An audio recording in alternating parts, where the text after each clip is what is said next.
नमस्कार, मैं हूं अंकुर। आप देख रहे हैं सत्य हिंदी। एक नजर अब तक की सुर्खियों।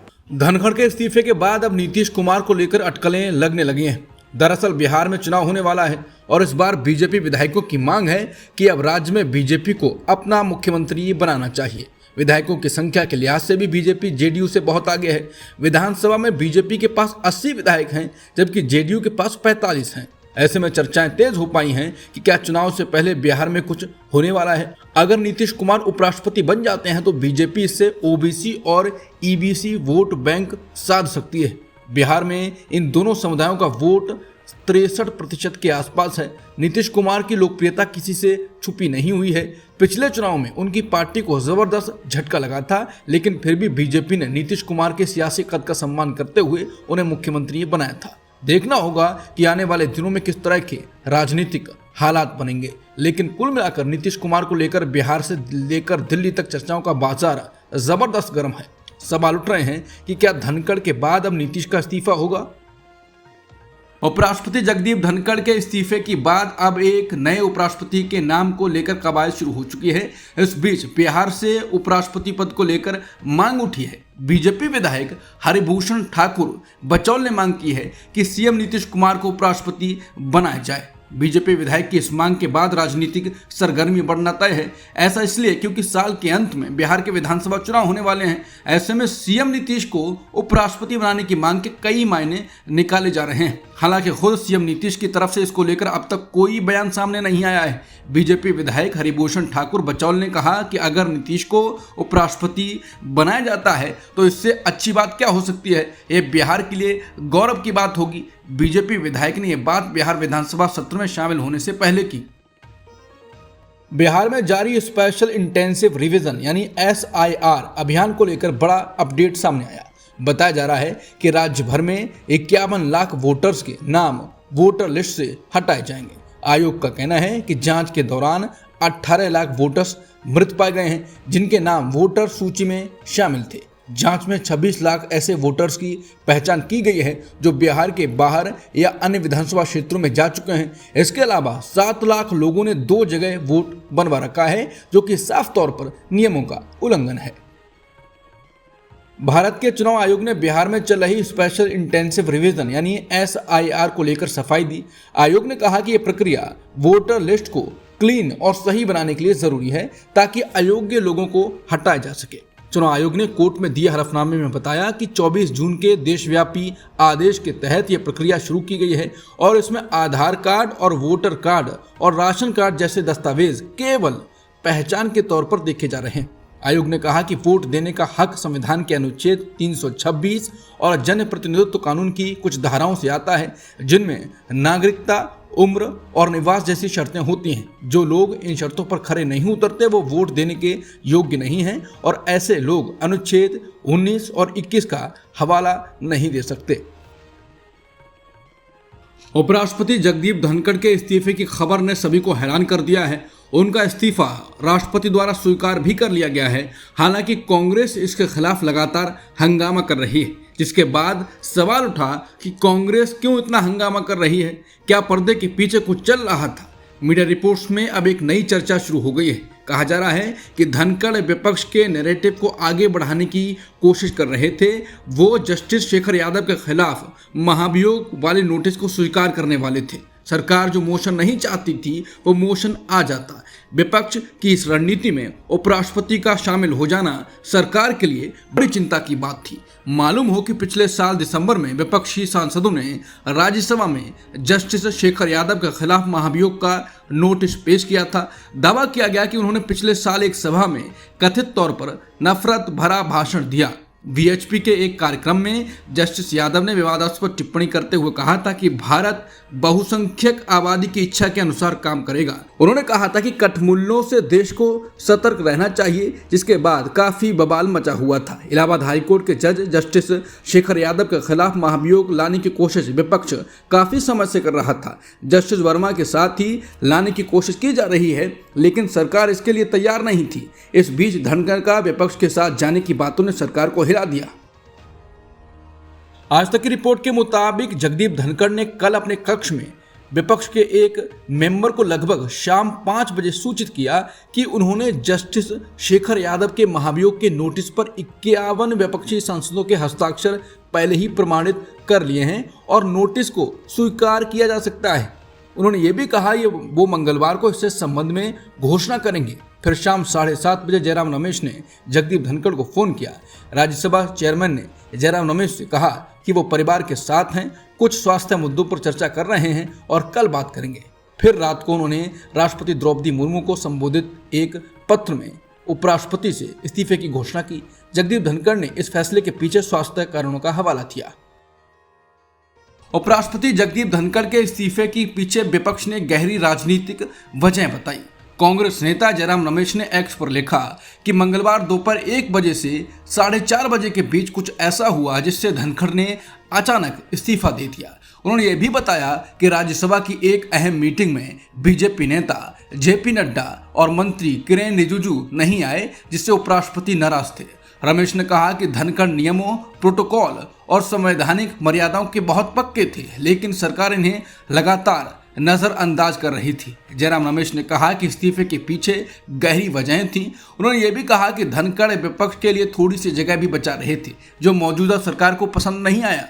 सूत्र बताते हैं कि सरकार और धनखड़ के बीच पहले से ही खटास थी। सरकार को उनकी न्यायपालिका पर बार बार टिप्पणी करने पर आपत्ति थी। एक बार तो उन्होंने कृषि मंत्री शिवराज सिंह चौहान को सार्वजनिक रूप से फटकार भी लगाई थी कि वो किसानों से बातचीत करें। प्रधानमंत्री मोदी ने आखिरकार लगभग 12 घंटे बाद जगदीप धनखड़ के बतौर उपराष्ट्रपति इस्तीफा देने पर पहली बार प्रतिक्रिया दी। मोदी ने एक्स पर लिखा, श्री जगदीप धनखड़ जी को भारत के उपराष्ट्रपति सहित विभिन्न क्षमताओं में हमारे देश की सेवा करने के कई अवसर मिले हैं।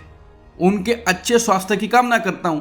जिस प्रकार से मोदी ने अवसर मिले हैं कहा है, उससे कई मायने निकाले जा रहे हैं। क्यों मोदी ने उनकी तारीफ नहीं की और साफ कहा कि अवसर मिले, यानी किसी ने दिए लेकिन कोई तारीफ नहीं। बता दें, उपराष्ट्रपति पद से धनखड़ ने सोमवार रात करीब 8 बजे इस्तीफा दे दिया था। करीब 9:30 बजे यह खबर सार्वजनिक हुई, लेकिन ना तो पीएम मोदी, ना नंबर 2 अमित शाह और ना बतौर राजनीतिक दल बीजेपी ने इस पर प्रतिक्रिया दी। कांग्रेस के तमाम नेता पूरी रात प्रतिक्रिया देते रहे।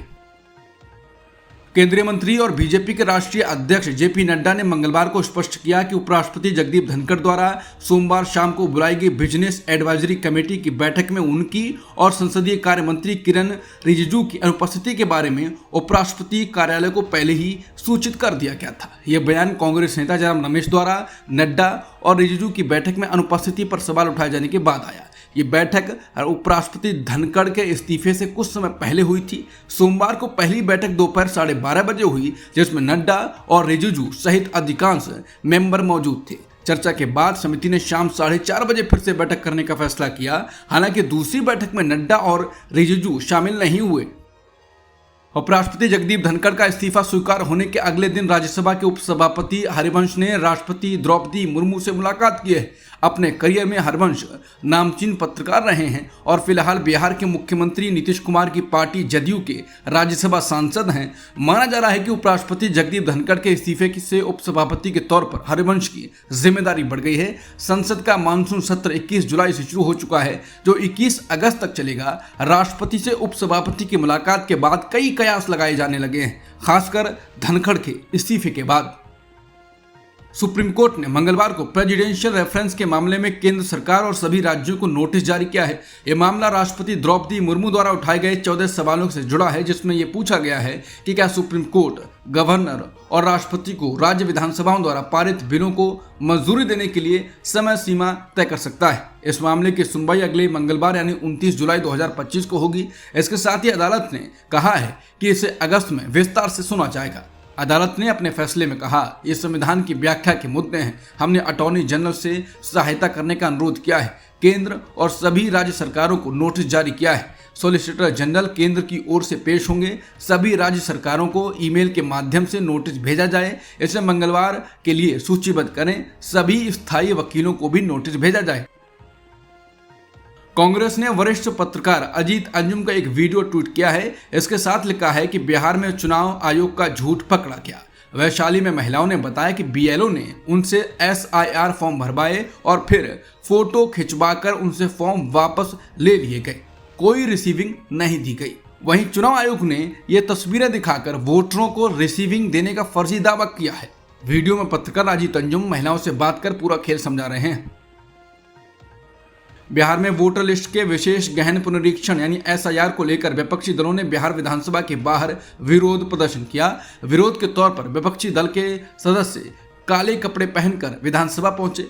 विपक्षी दलों का आरोप है कि SIR के बहाने बीजेपी गरीब और अल्पसंख्यक लोगों को वोटर लिस्ट से हटाना चाहती है। आरजेडी नेता अब्दुल बारी सिद्दीकी ने कहा कि अगर चुनाव आयोग को वोटर लिस्ट में सुधार करना ही था तो पहले क्यों नहीं किया। उन्होंने कहा कि बिहार के सरकारी आंकड़ों के हिसाब से 3 करोड़ लोग बिहार से बाहर मजदूरी करने जाते हैं। चुनाव के वक्त अपने मताधिकार का इस्तेमाल करने आते हैं। जो गरीब मजदूरी करने के लिए गया है उसके लिए चुनाव आयोग ने क्या व्यवस्था की है। आरजेडी ने कहा कि पुनरीक्षण बहाना है, इसका मकसद गरीब और अल्पसंख्यक को वोटर लिस्ट से हटाना है।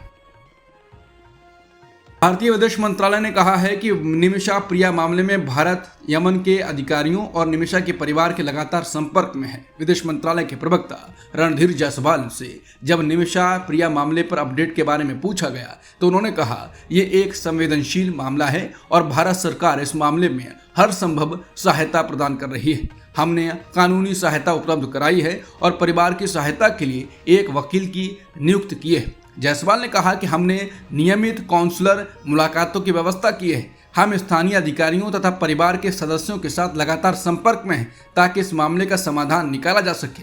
उन्होंने कहा कि हाल के दिनों में हमने विशेष प्रयास किए हैं ताकि निमिषा प्रिया के परिवार को दूसरे पक्ष के साथ आपसी सहमति से समाधान निकालने के लिए अधिक समय मिल सके।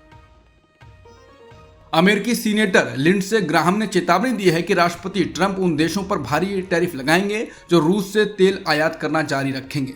लिंडसे ग्राहम ने खासकर भारत, चीन और ब्राजील का नाम लिया। हाल ही में फॉक्स न्यूज को दिए एक इंटरव्यू में ग्राहम ने कहा ट्रंप उन देशों पर टैरिफ लगाने जा रहे हैं जो रूसी तेल खरीदते हैं। चीन, भारत और ब्राजील। अमेरिकी सीनेटर का कहना है कि रूस से तेल खरीदने वाले देश यूक्रेन के खिलाफ जंग के लिए पैसे जुटाने में रूस की मदद कर रहे हैं। उन्होंने कहा कि राष्ट्रपति ट्रंप इन सभी देशों पर 100% टैरिफ लगाने जा रहे हैं जिससे उन्हें पुतिन की मदद करने की सजा मिलेगी।